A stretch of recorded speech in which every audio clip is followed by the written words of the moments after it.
What's going on, everybody? Russell here, aka Medic Magic. Today I'm going to tell you why this car right here is the best car I've ever owned. So as you guys know, this is my 2017 Mark 7 Volkswagen Golf GTI. It is a 2.0 liter turbocharged 4-cylinder sporting a 6-speed manual transmission. So I've had this car for just about So I've had this car for just about a year. It'll be a year in October. It's August right now, almost the end of August. And we've been through a lot so far. But let me give you a little bit of a background on my car history. So, my very first car I ever had was a 1980s Chevrolet Camaro. A 3-speed V6, right before they were going to change the body styles to the IROC. And I'm pretty sure it was the IROC, don't quote me on that. But, so I had that. We had to flatbed it at home. It didn't run. And we got it home, and after we inspected it, figured everything out, my dad and my uncles and everything came to me and said, hey, let's rebuild this thing instead of just driving it into the ground. And because I was going to use it as my daily driver as a 16-year-old kid in the snow in Western PA with the salt and everything, so probably not the best idea. So car number one. So after I got that, my dad actually bought the car back off me, gave me a little bit more than what I paid for it because he didn't want to make me feel bad, right, for taking my car. Next, I got a 2001 Mustang V6, also manual. I've never owned a automatic car. I had that for a little bit, ended up trading that in. Got a 2003 or 4 Corolla, also 5-speed. That car was actually awesome. That's probably in my top 3 cars, to tell you the truth. But after that, I had a 2004 Honda Civic EX 5-speed, pristine condition. So after that is whenever I got a big boy job and was able to afford and strap myself down with a car payment. So after that, I got a 2013 FRS 6-speed flat 4 Subaru motor. I had that for about a year, and then after that, I moved in with my brother, which he lives out kind of in the country, and I totally switched gears and got a 2015, I think it was, brand new Jeep Wrangler 2-door soft top 6-speed. I had that for about a year, lifted it, 3-inch lift, 35-inch tires, and then I moved out of there and moved to kind of where I'm currently living, and ended up needing something better gas mileage. I wanted to get back into a car, and so I got this. This is my GTI. So now that we've covered all that and I've bored you with all of those facts, let me tell you why I think this car is the best car I've ever owned, and I'm going to kind of compare them one to another versus this thing. Alright, so let's start with something not so exciting, just practicality, right? So let's compare this to the FRS. I mean, obviously the FRS was fun to drive, but it wasn't practical. Alright, so if I was able to have 2 different cars, my fun car, my FRS, and then drive a minivan or something else on the side, I would have probably kept it. But what I really like about this thing is the 4 doors, the hatchback, the gas mileage, the comfort, just everything that goes into the practicality of the car, right? So let me give you guys a 0 out of 10 scale. Practicality with this thing, I'd say at least an 8.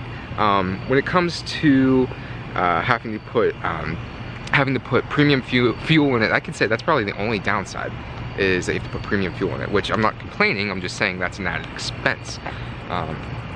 So there's number one, the most practical car I've ever owned. Second to the Corolla. So the Corolla was probably a 9 out of 10 on practicality, but it wasn't a hatchback. So they're right there. I'm gonna say this thing's more practical than my Corolla though. Number 2, like I said before, how fun it is to drive. So going back to my Mustang, the Camaro, the FRS, the Civic, this thing is the most fun to drive. Now, what I can say is it's not as sporty of riding position, seating position. You sit up a little bit higher. I mean, obviously, it's a souped up budget car. Not budget car, but it's a souped up Golf. The thing that sets this thing apart from all those other cars is the turbo. Boost is the most fun thing that there is, I think, driving. Now, a lot of people are going to disagree with me. Now, I don't care where you get that boost from, if it's either a turbo or a supercharger, but I can remember one of the first times I ever experienced boost was in a Mazda Speed 3 that I was driving myself, and the turbo lag on that thing was ridiculous. You wouldn't hit the turbo until, I don't know, 3,000 or 4,000 RPMs, like max, so you just going, boom, throws you back in the back seat, which I actually really liked that. It was pretty cool, but this thing hits max boost maybe around 2,500. I know someone's gonna try and correct me because I don't know my facts straight, but I think it's like 2,500 to 3,500 RPM, and it's very linear, which isn't as fun, but it's very much more practical, especially driving day to day, which, going back to that, I drive this thing over 100 miles to work every day, not every day, 100 miles to work one way. So it really helps out with the practicality and the funness to drive. All right, number 3, let's go to reliability. Now, obviously this thing's a brand new car. I do have it tuned, it's lowered, we have an exhaust on it. So there's some stuff that might throw it for a loop here eventually. I think I'm right around 18,000 miles. So we'll see. I've had 0 problems with it so far.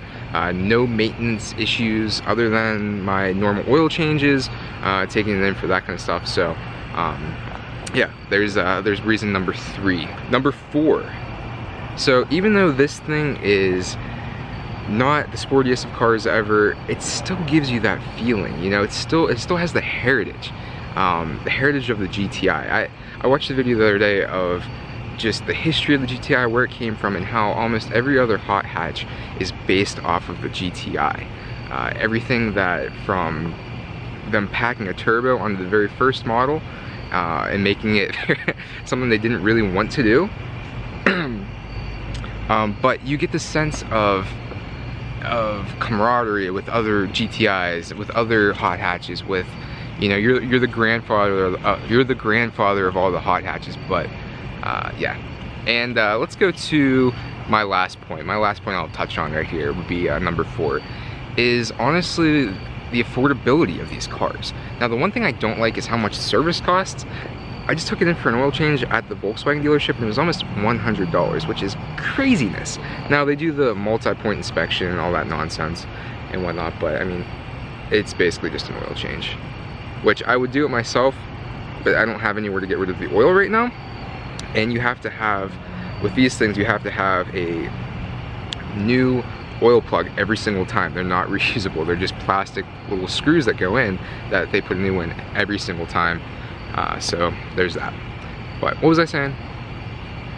Oh yeah, affordability. So unfortunately, I bought this thing brand new.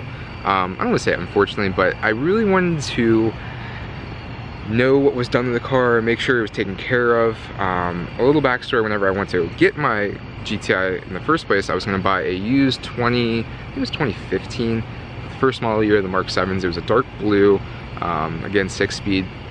I think it had like 30,000 miles on it, and they were looking for like 22 or something like that, and I worked them down to about $20,000, which was awesome.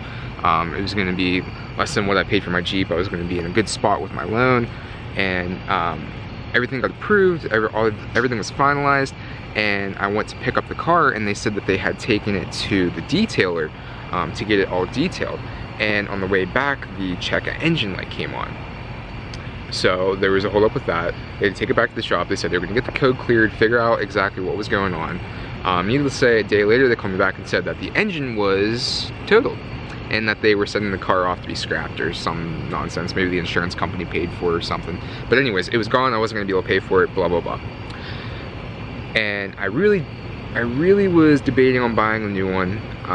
They ended up calling me and saying, hey, we're sorry for the inconvenience. We're gonna help you out, and we're gonna get you into a brand new base model GTI for basically around the same price, which those go for, I think, around like 24, 25 is the MSRP, and they were gonna give it to me for like 21 or 22, just for what happened. And I went to go sign the papers and commit to getting a car. The car wasn't exactly there. They were gonna have to trailer it in, and so they wanted a commitment on my part before they brought the car in. It was going to be a brand new Mark 7, just the base model, but the dark blue, which is what I kind of really wanted. So I rolled into the dealership that day, and just out of the corner of my eye I saw this car, and there was just something about it with the different wheels that were on it and just the way it was sitting that it just caught my eye. And I went up to them and was like, hey, what's the case with this car? And they're like, we literally just rolled it off the truck before you got here. It's not even in the system. And I think this was stickered at I can look and show you guys. I think it was like 29 or something like that. $29,000 with all the options.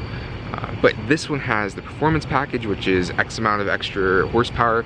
It has the limited slip differential, which is amazing, which I'm very glad I didn't get the base model just because of that. And it has a couple more options. But it still had the plaid seats, which I was not gonna get leather. But they ended up working with me. They took the same amount of money off of this car that they were gonna take off of the base model, and they were able to get me into, whoa, you scared the crap out of me, man. Hey, how's it going? Magic. Yeah, what's up? Not much. How are you? I'm good. You scared the crap out of me. We met the other day. Yeah. I just wasn't expecting anybody to come up here. What's going on? Josh, right? Yeah. This is Josh. He met me the other day. Did you subscribe, Josh? Yes, I did. You did? Sweet. Alright, anyways, I kind of forget what I was talking about. Oh, the price. So, ended up getting out of there at a decent price, but going back to how cheap these things are, if you want to get a used one, you can get one that's a year or two old for literally $10,000 less than what they're charging brand new. I don't know why Volkswagens don't hold their value that well.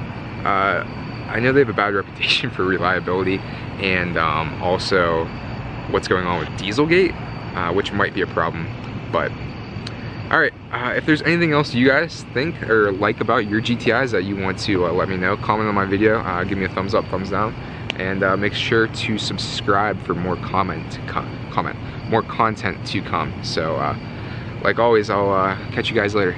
Peace.